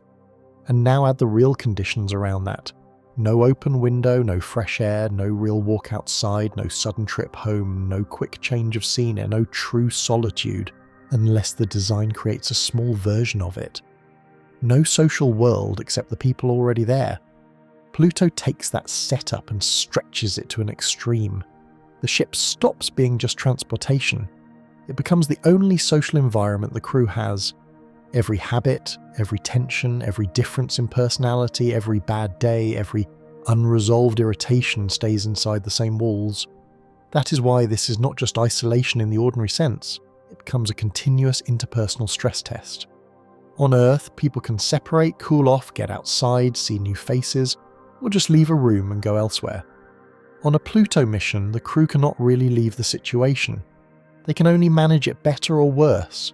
That makes crew compatibility, emotional regulation, privacy design, and conflict handling part of mission architecture, not just crew culture. Then communication delay changes the emotional side even more.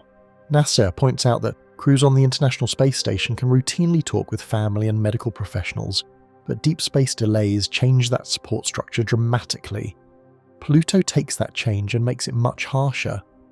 Messages to Earth are not conversations in the normal human sense. They are delayed exchanges. Comfort comes late, advice comes late, clarification comes late, emotional support comes late.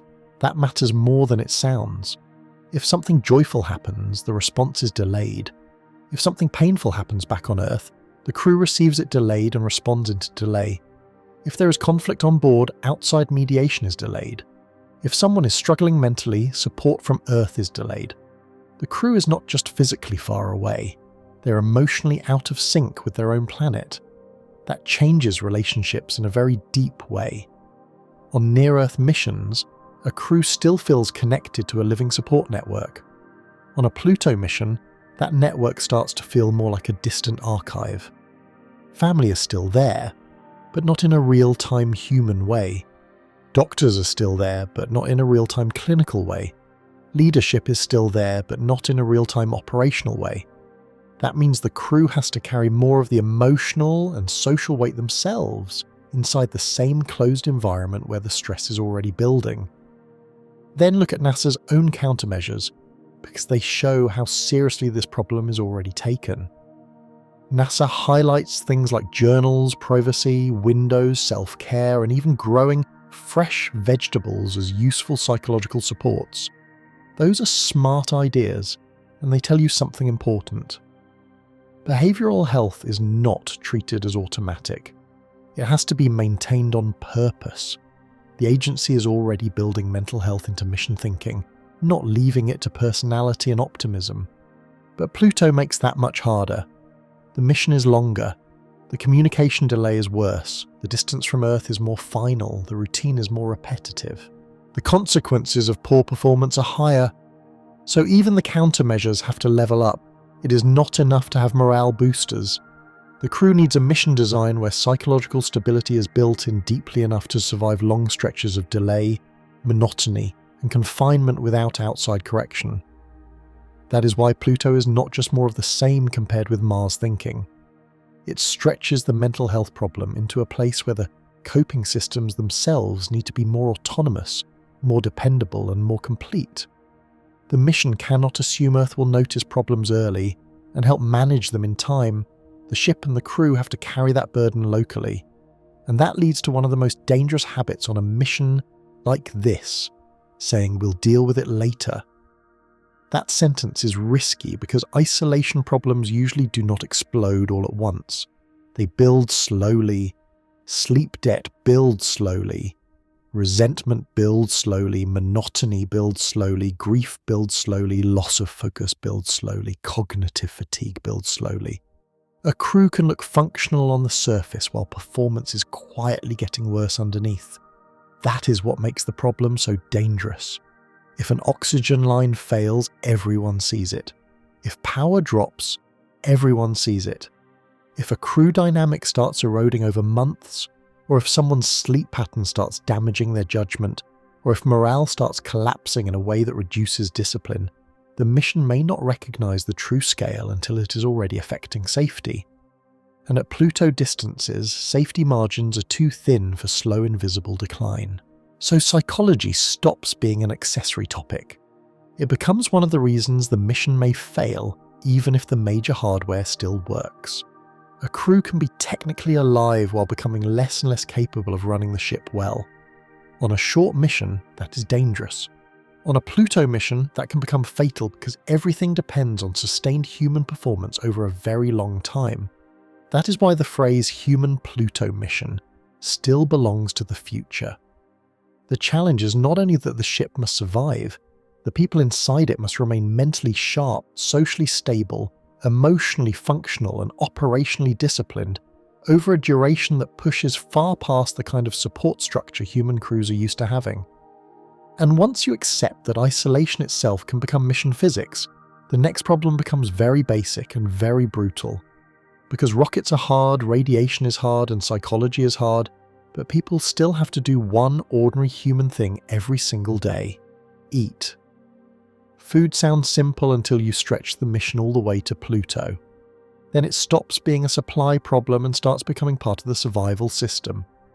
On a mission that long, you're not just feeding a crew, you're trying to preserve a human biological system for years inside a closed machine, with no resupply, no reset, and no easy correction if something starts going wrong.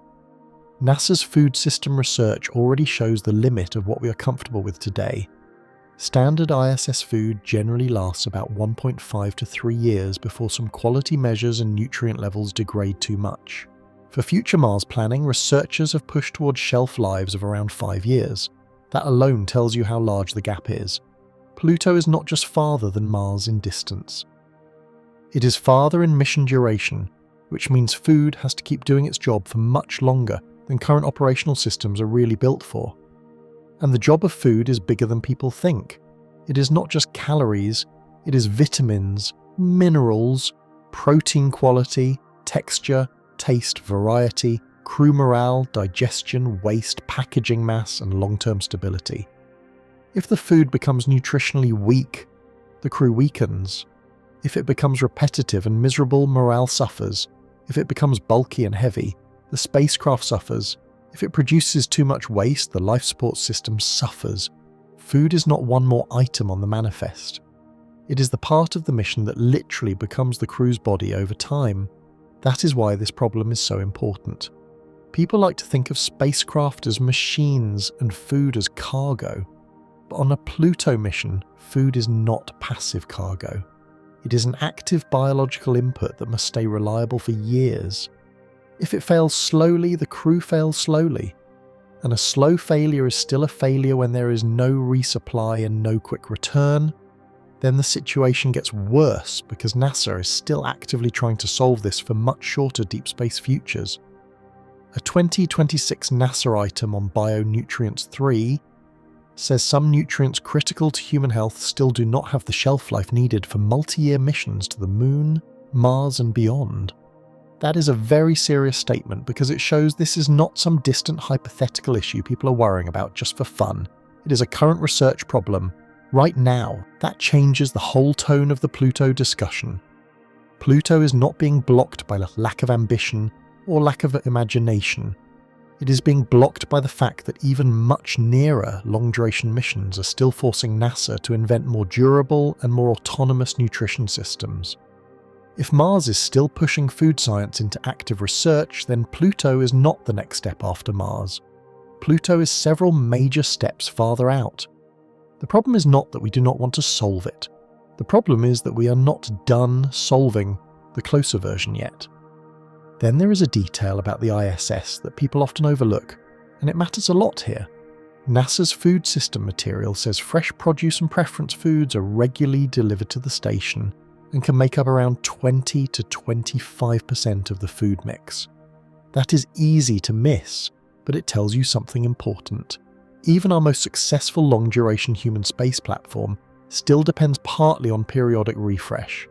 The crew does not live for years only on one frozen, packaged, completely closed stockpile with no outside support at all. Pluto removes that option completely. No cargo ship shows up with fresh supplies, no later mission swaps out food that has degraded, no resupply adds variety back into the system, no fresh fruit arrives to break monotony, no preference foods show up at the right moment to help morale. Everything the crew eats has to either be carried preserved, or somehow produced inside the mission architecture itself, and it has to remain good enough for far longer than current crewed operations have demonstrated. That means food starts acting less like stored cargo and more like mission-critical infrastructure.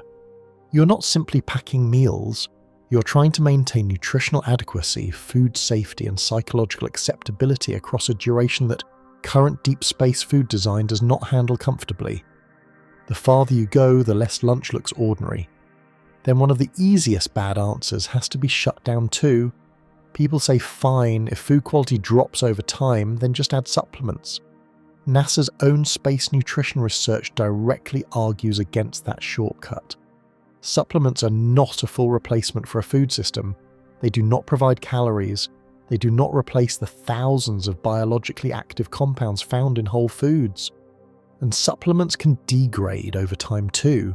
That matters because it kills the idea that you can solve a Pluto mission with a warehouse mindset.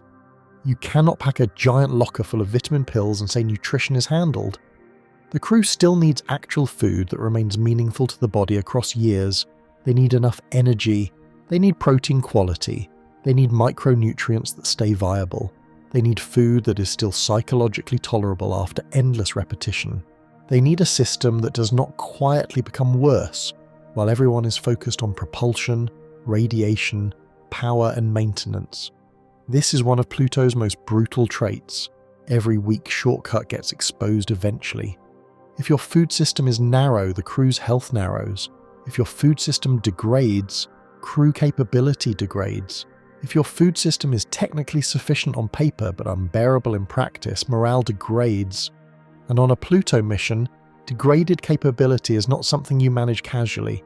It affects judgment, maintenance, exercise, immunity, mood, and the ability to keep the whole artificial environment running. So when people say rockets are the hard part, that is only true up to a point. Rockets are dramatic, so everyone respects them. Food sounds ordinary, so people underestimate it. But on a mission this long, food is one of the clearest examples of Pluto breaking human intuition. Most people can accept that engines, radiation, and distance are difficult. They do not instinctively accept that lunch might become one of the mission-ending constraints, but it can. Because the standard is not just whether the crew has something to chew on. The standard is whether what they eat remains safe, nutritious, stable, varied enough, psychologically tolerable, and operationally efficient for a mission length that pushes beyond where current food systems are proven. If you cannot guarantee that, then you do not have a viable Pluto mission. You have a long process of nutritional decline happening inside a spacecraft that is already fighting every other deep space hazard at the same time. And this is where Pluto really starts to feel farther than intuition can handle. It takes one of the most basic human needs and turns it into advanced mission science. Not because food became complicated on its own, but because the mission duration, isolation, and lack of resupply amplify every weakness in the system. Pluto does that to everything. It takes ordinary needs and pushes them until they stop being ordinary. And once even food becomes a frontier problem, the next question gets worse again. Because if the crew, the food, and the life support systems all have to last that long, then the spacecraft itself has to keep working for a span of time longer than many entire space programs stay stable. The spacecraft itself becomes part of the problem long before Pluto ever comes into view. That is easy to miss if you only think about launch energy and travel time. A mission this long is not just asking whether you can build a ship. It is asking whether you can build a ship that keeps working continuously for so many years that whole programs on Earth would change plans, change management, and maybe change direction before the vehicle even gets there. New Horizons got through that long trip partly because it was allowed to rest. NASA's Pluto mission material explains that the spacecraft spent much of its cruise in hibernation mode, with large parts of it powered down to reduce cost and reduce wear and tear on the electronics. That is a brilliant strategy for a robotic mission. It is also exactly the kind of strategy a human mission cannot use. People cannot be put into the equivalent of spacecraft hibernation, while the vehicle protects itself. A human ship cannot power down the life support system because it wants to preserve hardware life. It cannot stop thermal control, it cannot stop air handling, It cannot stop water processing. It cannot stop sanitation. It cannot stop all the constant background systems that keep the inside environment survivable. So the robotic Pluto strategy was, in part, to stop using the spacecraft whenever possible. A crewed Pluto ship would have to keep using itself every day for years. That difference matters a lot, because wear is not a dramatic one-time event. Wear is cumulative. A pump that runs all the time ages. A valve that cycles all the time ages. Seals age, filters age, processors age, sensors drift. Software accumulates strange edge cases. Mechanical interfaces loosen or degrade. Consumables get used up. The problem is not just whether each system works at launch, the problem is whether the whole artificial environment stays serviceable after being continuously alive for years with no real rescue. Then New Horizons gives you another clue about how long Pluto missions really are.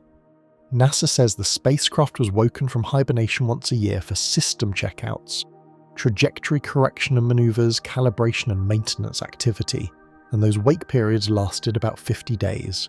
That sounds manageable until you translate what it means. The trip was long enough that even a minimalist robotic spacecraft built around hibernation still needed recurring maintenance logic just by existing on the way. Now scale that up to a human mission. You're no longer maintaining a compact robotic probe with a limited number of functions. You're maintaining a habitat, a life support system, a thermal control system, a medical capability, a waste processing chain, a communication system, a power system, a command and control system, exercise systems, environmental monitoring, and whatever equipment is needed for surface operations or orbital operations at Pluto. The number of subsystems is much larger, the interactions are more complicated, and the tolerance for failure is much lower. That changes the meaning of reliability completely.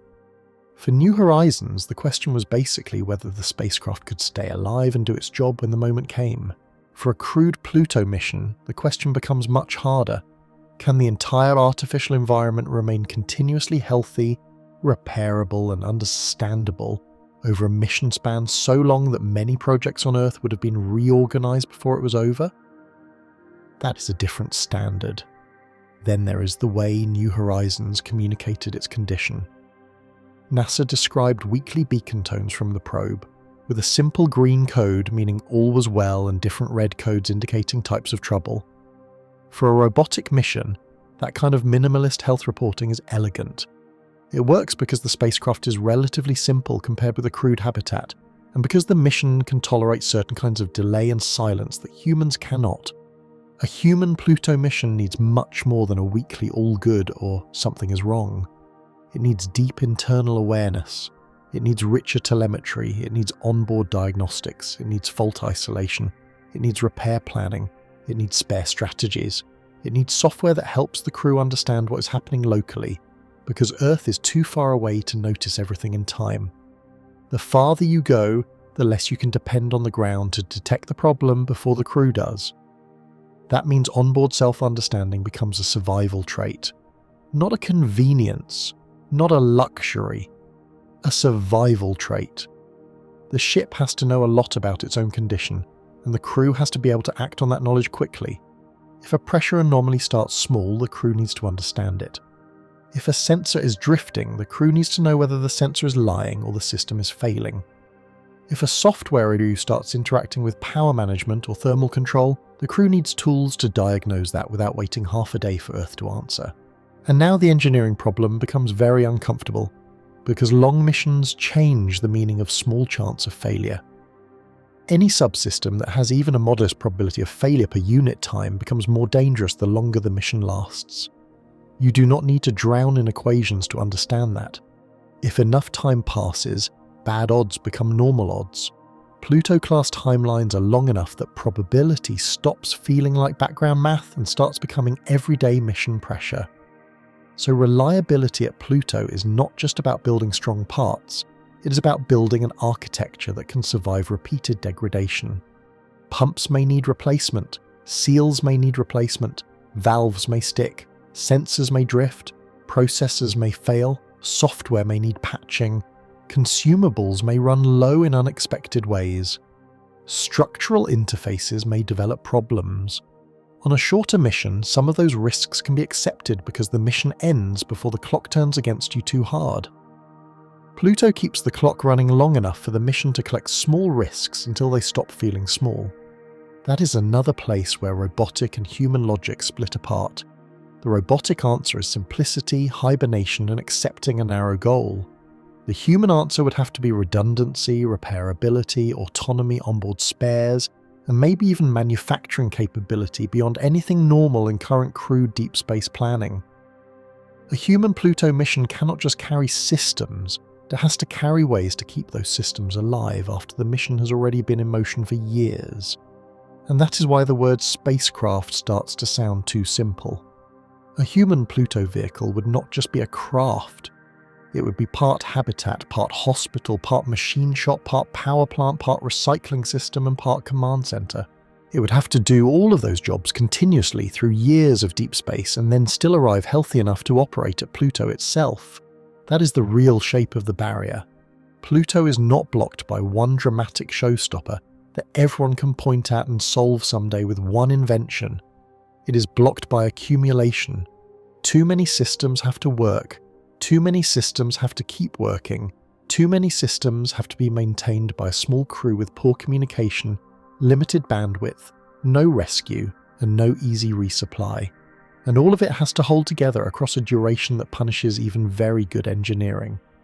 So when people ask why humans have not gone to Pluto, one honest answer is that the ship itself would have to survive as an active living world for longer than most complex programs stay stable back on Earth. That is not one impossible thing. It is many hard things stacked together until the stack stops looking realistic. And once the mission architecture starts snowballing that badly, the next problem becomes obvious. Every fix seems to create another whole mission hiding inside it. This is the point where the whole Pluto mission starts to collapse under its own logic. Every time you solve one problem, the solution creates two more. Need more radiation protection? Add shielding. Add shielding and the ship gets heavier. Make the ship heavier, and now you need more propulsion. Add more propulsion, and now you need more power.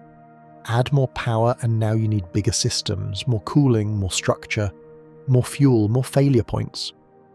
Then you remember the trip is long, so you need more food, more storage, more redundancy, more spare parts.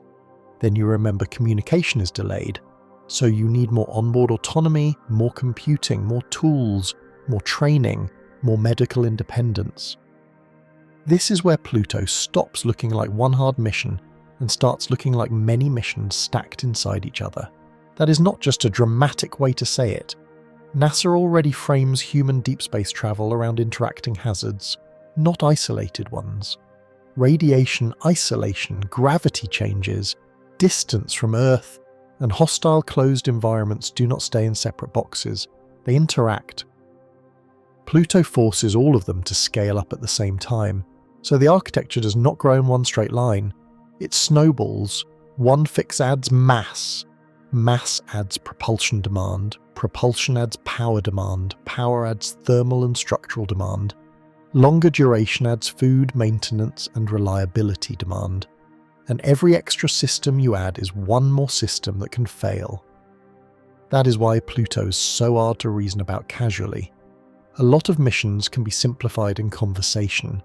You can say the main issue is fuel, or the main issue is life support, or the main issue is radiation. Pluto refuses that kind of simplification. The mission architecture is hard because too many major systems all have to improve together. You do not get to solve them one by one and declare victory. They keep feeding into each other. Then look at closed-loop systems because they show how long duration quietly punishes good engineering. The water example already gave the basic shape of the problem. At 98% recovery, which is a major NASA achievement, a crew still loses water over time. At roughly 1 gallon per person per day, about 3.8 litres, even a 4-person crew loses a meaningful amount over very long spans. Over something like a 10-year one-way mission, the cumulative loss becomes very large. And that is not because the system is bad. It is because very small inefficiencies become strategic when the clock keeps running long enough. And water is only one example. Every closed-loop system has a version of this problem. Air revitalization has losses and replacement needs. Waste systems have maintenance needs. Filters clog, pumps wear, seals age. Heat exchangers degrade, sensors drift. Consumables need changing, software needs patching. Nothing has to fail catastrophically for the mission to get into trouble. It is enough for enough good systems to be slightly imperfect for a very long time. That is what makes Pluto so unforgiving. The architecture does not fail because one part is laughably bad. It fails because too many parts are good, but not good enough for that duration with that level of independence. A system that looks excellent at 6 months may look acceptable at 2 years and still become dangerous at Pluto timescales. Long missions turn tiny leaks, tiny inefficiencies and tiny maintenance burdens into major design penalties. Then propulsion brings the same verdict from another angle. NASA's work on nuclear electric propulsion for outer-planet missions makes the broader point very clearly. As required mission delta V goes up, chemical payload fractions fall sharply, and demanding missions like Pluto orbiters push beyond what chemical and solar electric systems do well.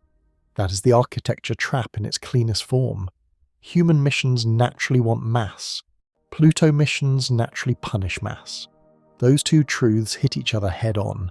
Humans need shielding, space, life support, medical systems, food, exercise systems, repair tools, spare parts, and redundancy. None of those things are optional if the mission is serious.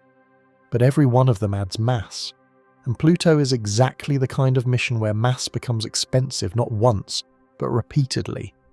You have to launch it. You may have to accelerate it harder. You may have to shield it. You may have to keep it powered. And if you actually want to stop at Pluto, you may have to slow it down at the far edge of the solar system. The mission is mass-hungry by biology and mass-allergic by physics. That is why optimism by itself is useless here. You cannot solve the gap by saying humans have always done hard things. Hard things are not the issue. Coupled constraints are the issue. Pluto is where the ship keeps getting larger because the crew needs more protection, but the mission keeps demanding a smaller, lighter, more efficient vehicle because the destination is so difficult to reach and match. That is not a motivational problem. It is an engineering contradiction that current systems do not close. Then the future answers need to be understood correctly too. When people point to advanced concept studies, they often talk as if those studies prove the mission is almost ready. They do not. They prove the opposite. The fusion-enabled Pluto work is exciting precisely because it talks in a very different language from current human spaceflight. Megawatt-class propulsion and power are not small updates. They are a new regime of deep space capability. That is not a better upper stage. That is not a more efficient version of a normal mission. That is a technological jump. And that jump matters because it tells you something stronger than maybe someday. It tells you the road to Pluto can be seen in concept, but it starts after we develop power and propulsion systems beyond the ones that define human spaceflight now. The serious path does not begin with a little more funding for today's architecture. It begins with a different architecture. That is a very important distinction. It means the barrier is not just hesitation or budget delay. The barrier is that the machines we would want for a real Pluto mission do not belong to the same generation as the machines we currently use to carry humans beyond Earth orbit. So by this point, the word impossible needs to be heard in a precise way. Not impossible in the laws of physics sense. Physics does not forbid humans from reaching Pluto. The problem is not that the universe says no. The problem is that our current civilization stack says no. Current life support is not closed enough. Current deep space medical autonomy is not mature enough. Current food durability is not good enough. Current radiation mitigation is not good enough. Current communication realities are too limiting. Current propulsion for human-scale Pluto operations is not where it needs to be. That is why the right conclusion is not dramatic, it is technical. Pluto is not one miracle away, it is many. Many upgrades in life support, many upgrades in autonomy, many upgrades in food systems, many upgrades in medical independence, many upgrades in propulsion and power, many upgrades in reliability, repairability, and onboard manufacturing. The mission does not wait on one changes everything. It waits on a stack of breakthroughs that all have to mature enough to work together. And that is what makes Pluto such a useful limit case. It shows the gap between we can send something there and we can send ourselves there more clearly than almost anywhere else. A robot can survive with narrow goals, low mass, and high risk tolerance. A human mission cannot. A human mission carries a whole living world with it, and Pluto is far enough away to expose every weakness in that world. So by now the word impossible should sound less like an exaggeration and more like a systems verdict. Not forever, not in principle. But with what we actually know how to build and operate today, Pluto sits beyond the edge of realistic human deep space architecture. And that sets up the final turn in the argument. Because Pluto is not really telling us humans can never go, it is telling us something harsher and more interesting than that. So does this mean humans can never go to Pluto? No, that is not the real conclusion. The real conclusion is harder than that. Pluto is not telling us the mission is forbidden. Pluto is telling us we are not ready yet. Before New Horizons, Pluto was vague in every way. The images were blurry, the assumptions were simple. People could still pretend it was just a frozen object at the edge of the solar system. Then New Horizons arrived in 2015 and ended that version of Pluto. Suddenly it was a real world. It had a complex atmosphere. It had giant nitrogen plains and glaciers. It had active surface processes. It had surprising geology. It had signs that older models were missing major pieces of the story. That changed the science, but it also clarified the barrier. Because once Pluto became real, the challenge became real too. Pluto is not too small or too unimportant for humans. That is not the problem. The problem is almost the opposite. Pluto is scientifically valuable enough that a human mission would have to be done properly, and doing it properly is far beyond what current human deep space systems can do. That is the difference that matters in the end. We are not staying away because Pluto is trivial. We are staying away because Pluto is serious. And NASA's own framing of human exploration hazards gives you the cleanest way to understand why. NASA identifies 5 major hazards for human exploration: radiation, isolation and confinement, distance from Earth, gravity changes, and hostile closed environments. Pluto is what happens when all 5 are pushed close to their limit at the same time. Radiation keeps building during a very long mission. Isolation deepens because the crew is confined for years with delayed support. Earth becomes slow and remote instead of operationally present. Gravity is missing for most of the trip and still weak at arrival. The closed environment inside the ship has to stay alive for a duration that current systems were never built to prove at that scale. That is the real shape of the barrier. Pluto is not blocked by one red line, not one engine problem, not one food problem, not one radiation problem, not one communication problem. Pluto is blocked by all of them acting together. That is why the mission keeps breaking the moment you look at it honestly. Every weakness in current human spaceflight gets exposed at the same time, and Pluto gives you no easy way to hide any of them. But the path forward is visible, and that is what makes the current limit feel so sharp. If humans ever do reach Pluto, the mission will probably not look like Apollo made larger.